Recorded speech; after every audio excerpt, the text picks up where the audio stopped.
God bless America. Hello, everybody. I am the Talk Radio Protege. This is the Protege program. Thank you for joining me. I hope that you're all having a fantastic day. Today, I wanted to talk about the NRA boycott. For those of you who may not know, the NRA boycott basically it's a Twitter hashtag. It is a call for and push by the left, the media, the left-wing high school, left-wing victims of the Parkland shooting. They've been pushing for people to boycott the NRA, pushing for businesses to sever their ties with the NRA, and pushing for people to boycott businesses that have ties with the NRA.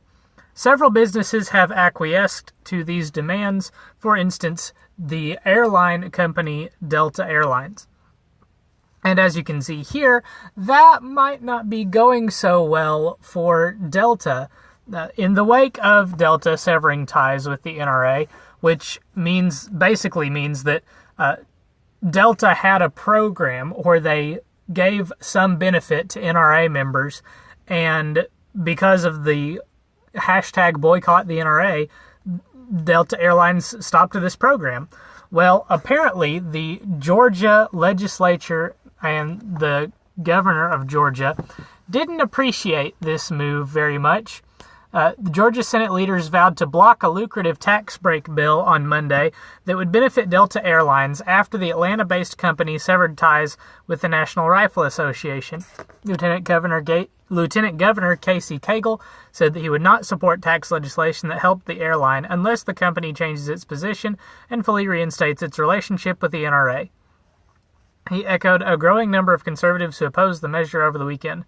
It came after Delta desperately sought to find neutral ground in a gun debate that has very little, trying to soothe concerns among conservative lawmakers infuriated by the company's decision to end discounted rates for NRA members in the wake of the mass shooting at Florida high school. That move forced Governor Nathan Deal and other supporters of the $50 million jet fuel sales tax exemption to shift to the defensive and prompted a growing number of Republicans to try to strip the provision out of a broader tax cut bill that has already passed the state house.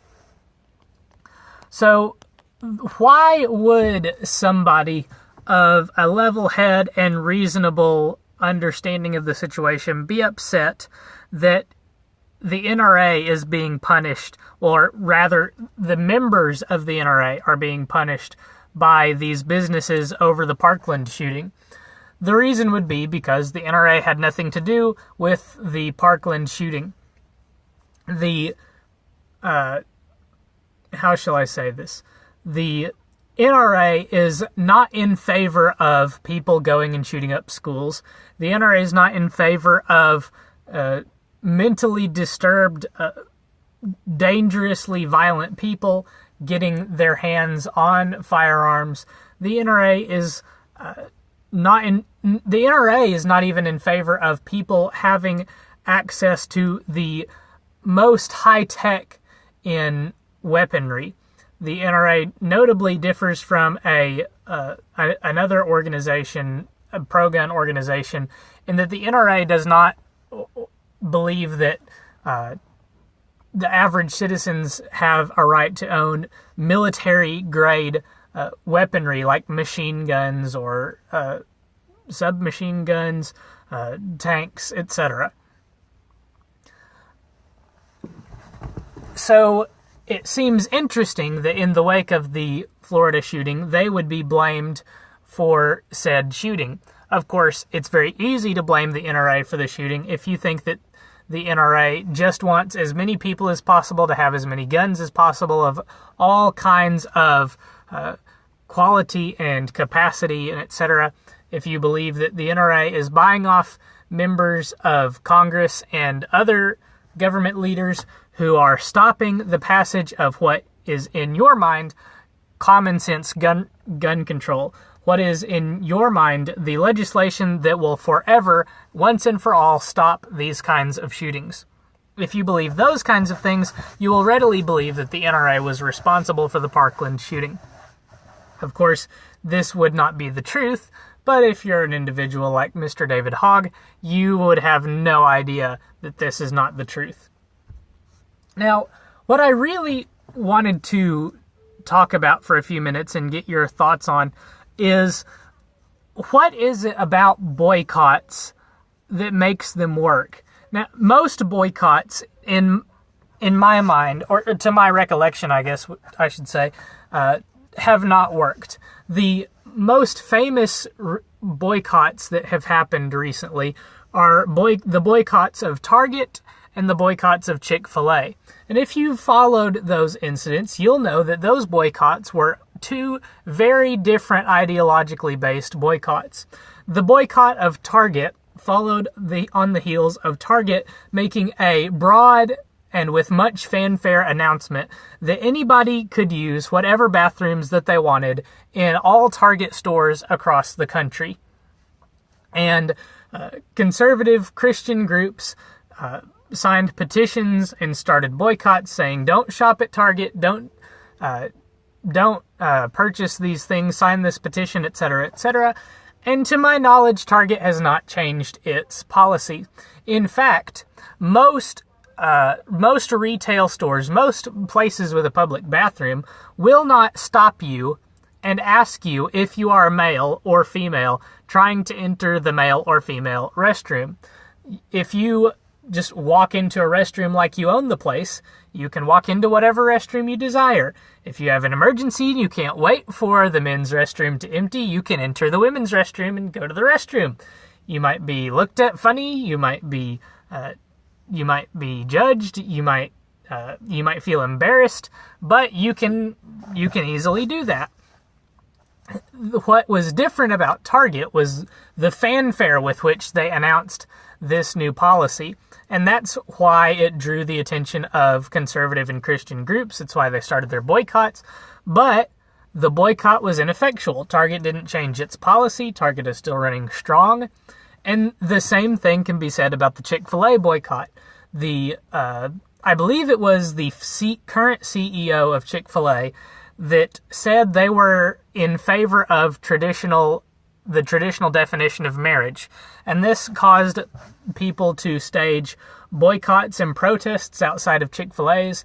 There was a day where people said, if you're not a heterosexual couple, go make out in front of a Chick-fil-A today to show them how bigoted and mean-spirited they are.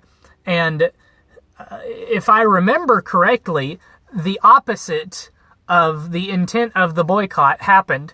The intention of any boycott is, of course, to hurt a business at its bottom line, to reduce their profits and cause them to take action that would assuage the people that are boycotting that business, and therefore cause them to change their policy. In the case of Chick-fil-A, I'm pretty sure what happened was Chick-fil-A's profit margins increased. More people were shopping at Chick-fil-A because of this incident. Perhaps the same thing happened with Target. I don't actually know.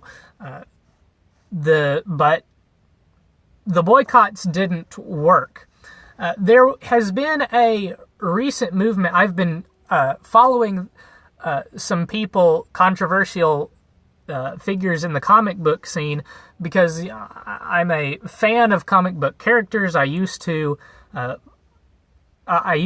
a subscription to some comic books. My dad had some old comic books. I've taken to enjoying a comic book every once in a while, and I've been following this group of people, and they recently started a campaign, what one might call a boycott. Rather than say, we don't like you, so we're not going to buy your stuff, the objective of a boycott is, we like you so much more than we like your competitors or these other people that are in the same area that you are. We're going to exclusively buy your stuff, and maybe the people that we don't like will come around to the way that you are doing things. We'll begin to make things like you do, and we'll buy their stuff. The long and short of it is that a boycott doesn't work unless massive numbers of current customers decide that they're going to join a boycott. The reason that the Target boycott didn't work as well, there probably weren't a lot of conservative Christians shopping at Target in the first place. And if there were, obviously they weren't a very large segment of the shopping population of Target. Obviously, that wasn't the case, or Target might have changed their policy to assuage these protesters as they were. Obviously, Chick-fil-A doesn't have a large homosexual or sexually deviant consumer base. Otherwise, they might have changed their policy to suit these individuals. Obviously, the vast majority of Chick-fil-A's customers don't care what the CEO of Chick-fil-A has to say about the definition of marriage. They like the chicken, so they're going to buy the chicken. That brings us to the NRA boycott, and why it's a little bit different. The NRA doesn't have customers in the same sense that these other businesses have. The NRA is a club, in a sense. Members of the NRA pay dues to the NRA. They receive different things. They get a card. But nobody buys products from the NRA. The NRA doesn't produce anything that people can buy. The NRA is certainly not an organization that produces things that people from all stripes of the political spectrum, or compass if you prefer, are going to buy things there. The NRA is not Walmart. Conservatives and liberals, Democrats and Republicans, Christians and atheists, all different kinds of people shop at Walmart. And so Walmart has incumbent upon it a desire to provide services in such a way that it appeals to this broad expanse of people. Walmart wants as many people to shop at Walmart as possible. The NRA, though, the NRA would probably want there to be as many members as possible, but not for the same reason that Walmart wants as many people to shop at Walmart as possible. People purchase a membership with the NRA because they agree with the NRA's political point of view, not because they want to purchase products that the NRA is making. And so, in the wake of the Parkland shooting, the members of the NRA are informed on issues at a different level than people that are not members of the NRA. If you're a member of the NRA, I happen to know this because my father's a member of the NRA, you get a automatic subscription to a magazine, or is it a magazine? I don't think periodical is the right word for it. I'm going to call it a magazine. You get a free subscription with your NRA membership to a magazine called America's First Freedom. In America's First Freedom, there's a lot of information given about the Second Amendment, about gun rights, about gun safety, about all kinds of things related to firearm ownership, firearm carrying, the Second Amendment, etc. And you don't buy into that kind of magazine unless you, on a base level, agree with the tenets therein. So when somebody that on a basic level agrees that the Second Amendment supports the right of the people to keep and bear arms, which means everyday individuals have a right to purchase, own, and carry lethal weapons that are that have the capacity of delivering deadly force, and you purchase an NRA membership and you begin to read a magazine like America's First Freedom, you're going to become educated, as I said earlier, educated on another level on the Second Amendment and on guns issues. And so when it comes to something like the Parkland shooting, you already have the inside track on what went wrong during the shooting, on what things we need to do to stop the shootings like it in the future, on what things we need to not do, things that would cause shootings like this to increase, things that would increase violent crime after those issues were passed. So when the boycott the NRA movement hits, nothing is going to happen to the NRA. Nobody that is a member of the NRA is going to stop being a member of the NRA because a victim of a school shooting said they should. In addition, everybody that agrees, yes, we should boycott the NRA is already not a member of the NRA. So nothing is going to happen. If any victim of the Parkland shooting is watching this video, if anybody that agrees with boycott the NRA is watching this video, nothing is going to happen. I'm sorry to break it to you.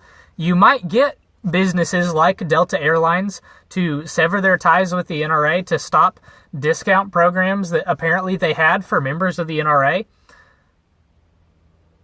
But members of the NRA are not going to leave the NRA.